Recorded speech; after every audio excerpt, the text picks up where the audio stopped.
രാജ്യ താൽപര്യത്തെ, സംസ്ഥാന താൽപര്യത്തെ ബാധിക്കുന്ന പ്രധാനപ്പെട്ട ചോദ്യങ്ങൾ സഭയിൽ വരാൻ സ്റ്റാർഡ് ക്വസ്റ്റ്യനായി ഞങ്ങൾ കൊടുത്തപ്പോൾ മുഖ്യമന്ത്രിയുടെ ഓഫീസും സ്പീക്കറിന്റെ ഓഫീസും ഗൂഢാലോചന നടത്തി ആ സ്റ്റാർഡ് ക്വസ്റ്റ്യൻസ് അൺസ്റ്റാർഡ് ക്വസ്റ്റ്യൻസ് ആക്കി മാറ്റി.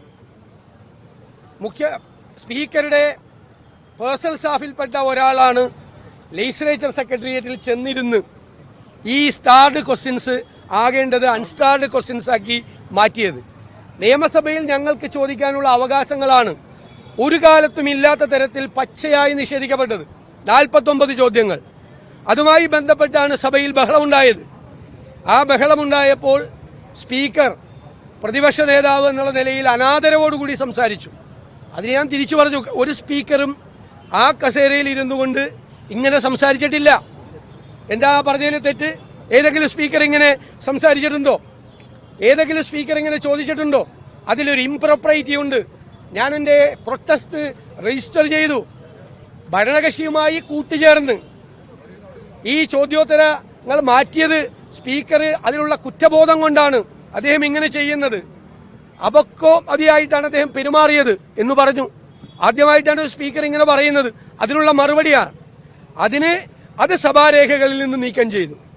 മുഖ്യമന്ത്രിയും പാർലമെന്ററി കാര്യമന്ത്രിയും സഭ്യതരമായ പരാമർശങ്ങൾ ഞങ്ങൾക്കെതിരായി നടത്തി. അത് സഭാ നടപടികളിൽ നിന്ന് നീക്കം ചെയ്യുന്നില്ല. ഞാനും മുഖ്യമന്ത്രിയും തമ്മിൽ ഇക്കാര്യത്തിൽ നടത്തിയ ഡിബേറ്റ്, അതിൽ ഞാൻ നടത്തിയ പരാമർശങ്ങൾ മുഴുവൻ സഭാ ടിവിയിൽ നിന്ന് നീക്കം ചെയ്തു. മുഖ്യമന്ത്രിയും പാർലമെന്ററി മന്ത്രിയും സ്പീക്കറും പറഞ്ഞത് മാത്രം സഭാ ടിവിയിൽ നിൽക്കുന്നത്. എന്തിനാ പിന്നെ ഈ സഭാ ടി വി? സഭയിൽ പ്രതിപക്ഷ നേതാവും മുഖ്യമന്ത്രിയും നടത്തിയ ഡിബേറ്റ് പുറത്തു വരണ്ടേ? അതിൽ പ്രതിപക്ഷ നേതാവ് എന്ന നിലയിൽ ഞാൻ നടത്തിയ സംഭാഷണം മുഴുവൻ നീക്കം ചെയ്തു സഭാ ടിവിയിൽ നിന്ന്. എത്ര ഏകാധിപത്യപരമായിട്ടാണ് പ്രവർത്തിക്കുന്നത്. പിണറായി വിജയൻ നരേന്ദ്രമോദിയാകാൻ ശ്രമിക്കുകയാണ്. നരേന്ദ്രമോദിയാകാൻ അദ്ദേഹം വളരെ മോശമായ പരാമർശം എന്നെക്കുറിച്ച് നടത്തിയപ്പോൾ ഞാൻ പറഞ്ഞുവല്ലോ, ഞാൻ വിശ്വാസിയായിട്ടുള്ള ഒരാളാണ്, എല്ലാ ദിവസവും പ്രാർത്ഥിക്കുന്ന ഒരാളാണ്. എൻ്റെ പ്രാർത്ഥനയിൽ ഒരു കാര്യം, ഈ പിണറായി വിജയനെ പോലെ അഴിമതിക്കാരനാകരുതെന്നും അദ്ദേഹത്തിന്റെ നിലവാരത്തിലേക്ക് ഞാൻ താഴ്ന്നു പോകരുതെന്നാണ് ഞാൻ പറഞ്ഞതാണ്. അദ്ദേഹം പറഞ്ഞതിനുള്ള മറുപടിയാണ്. ചോദിച്ചു വാങ്ങിച്ചാണത്. ആ മറുപടി ചോദിച്ചു വാങ്ങിച്ച മറുപടിയാണ്.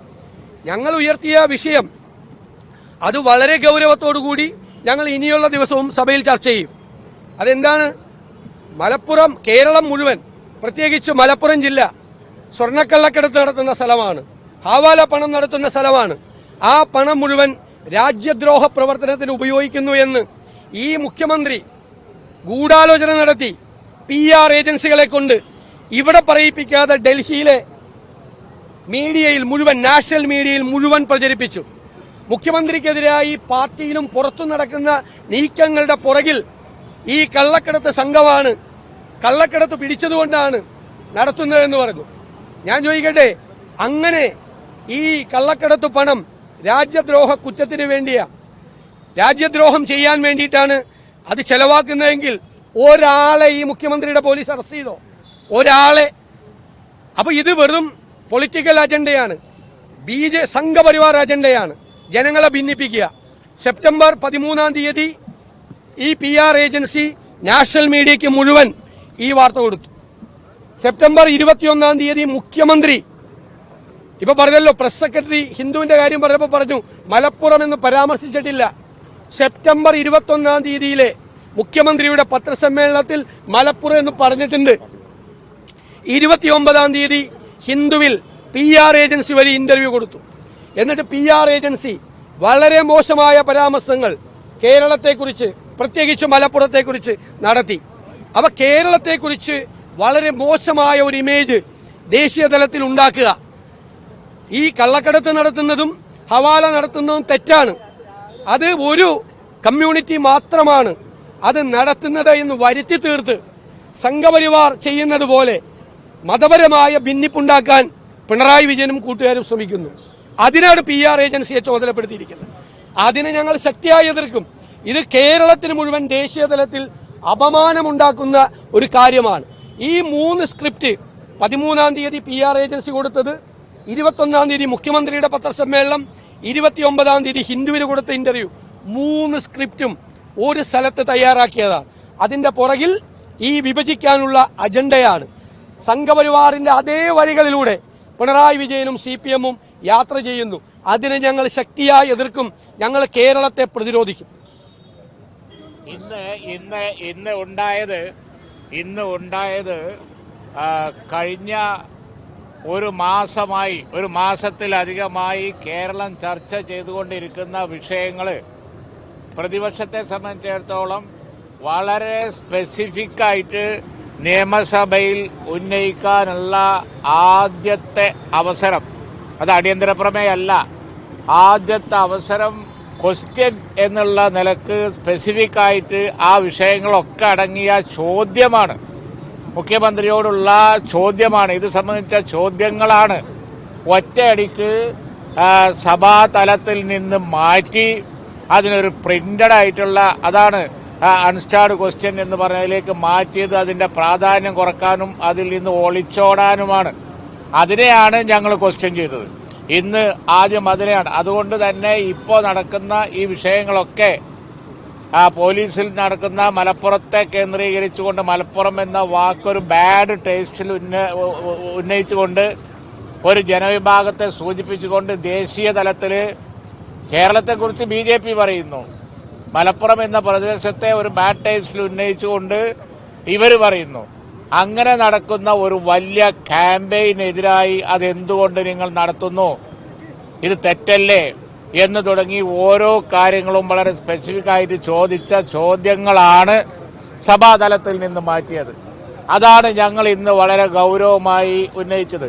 സ്വാഭാവികമായി ഇത് സ്പീക്കറോടാണ് ചോദിക്കുന്നത്. സ്പീക്കർ എന്തുകൊണ്ട് സ്പീക്കർ സ്വന്തം ഇഷ്ടപ്രകാരം മാറ്റുന്നതല്ല, എല്ലാവർക്കും അറിയാം. ഗവൺമെന്റാണ് ഈ ചോദ്യങ്ങളിൽ നിന്ന് ഒളിച്ചോടിയത്. അതിനെയാണ് ഞങ്ങൾ വളരെ ഗൗരവത്തോടെ എന്തുകൊണ്ട് ഒളിച്ചോടുന്നതിന് ഉത്തരം വേണം എന്ന് പറഞ്ഞുകൊണ്ട് നടുത്തളത്തിലിറങ്ങിയത്. നടുത്തളത്തിലിറങ്ങുക എന്നൊരു അസാധാരണ സംഭവമല്ല. സ്പീക്കർ ഈ ചോദ്യങ്ങൾ സഭാതലത്തിൽ മാറ്റിയതിനെ ചോദ്യം ചെയ്തത്, അതുപോലെ തന്നെ ഇന്ന് സഭയിൽ വലിയ ഗൗരവമുള്ള തരത്തിൽ സഭാതലത്തിൽ സംഭവവികാസങ്ങൾ ഉണ്ടായത് അതുകൊണ്ടാണ്. ഈ മലപ്പുറം എന്ന വാക്കും ഉപയോഗിച്ച് ഒരു ജനവിഭാഗത്തെ മുഴുവൻ മോശമാക്കി, അങ്ങനെ കേരളത്തിന്റെ പൊതുസമൂഹത്തെ മുഴുവൻ മോശമാക്കി, കേരളത്തിന്റെ പൊതുസമൂഹത്തെ മുഴുവൻ വർഗീയവൽക്കരിച്ച് കാണിച്ച് BJP കേന്ദ്രത്തിൽ ചെയ്തുകൊണ്ടിരിക്കുന്ന കാര്യം ഇവരിവിടെ ചെയ്യുന്നത് അതിനെ ഞങ്ങൾ തുടർന്നും ചോദ്യം ചെയ്യും. യാതൊരു സംശയവും വേണ്ട. അതാണ് ഇന്നുണ്ടായത്, അതാണ് തുടർന്നുകൊണ്ടിരിക്കുന്നത്.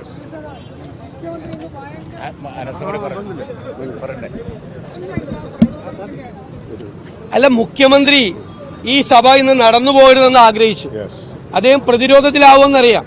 അതിനാണല്ലോ മുഖ്യമന്ത്രിയുടെ ഓഫീസ് നിർദ്ദേശിച്ചനുസരിച്ചിട്ട് ചോദ്യം പോലും അദ്ദേഹം പറയേണ്ട മറുപടിയാണ്. അദ്ദേഹം പ്രതിരോധത്തിലാകുമെന്ന് കരുതിയാണ് ചോദ്യം പോലും വരാതെ, സഭയിൽ വരാതെ അദ്ദേഹം ശ്രദ്ധിച്ചത്. അദ്ദേഹം ഭയന്നാണ് ഇരിക്കുന്നത്, ഭീതിയിലാണ് നിൽക്കുന്നത്. കേരളത്തിലെ ജനങ്ങളുടെ മുന്നിൽ അപഹാസ്യനായി കേരളത്തിലെ മുഖ്യമന്ത്രി നിൽക്കുകയാണ്. അദ്ദേഹം നടത്തിയ പത്രസമ്മേളനങ്ങളെല്ലാം ഹാസ്യ പരിപാടിയായിട്ട് മാറി. ചോദ്യങ്ങൾക്ക് ഉത്തരവില്ലാതെ അഹഹ എന്ന് മറുപടി പറയുന്ന മുഖ്യമന്ത്രിയായി കേരളത്തിലെ ജനങ്ങൾ അദ്ദേഹത്തെ പരിഹസിക്കുകയാണ്. ആ സ്ഥിതിയിലേക്ക് മുഖ്യമന്ത്രി തരം താഴ്ന്നു. അപ്പൊ അത് പറഞ്ഞപ്പോ അദ്ദേഹം പ്രകോപിതരായി. ഞങ്ങൾക്കെന്താ ഇദ്ദേഹം ആരെയാ പേടിപ്പിക്കുന്നത്? ഞങ്ങളെയോ വേറെ ആളുകളെ നോക്കിയാൽ മതി. ഞങ്ങളൊന്നും ഈ മുഖ്യമന്ത്രിയുടെ ഉമ്മാക്കി കണ്ട് പേടിച്ചോടി പോകുന്നതല്ല.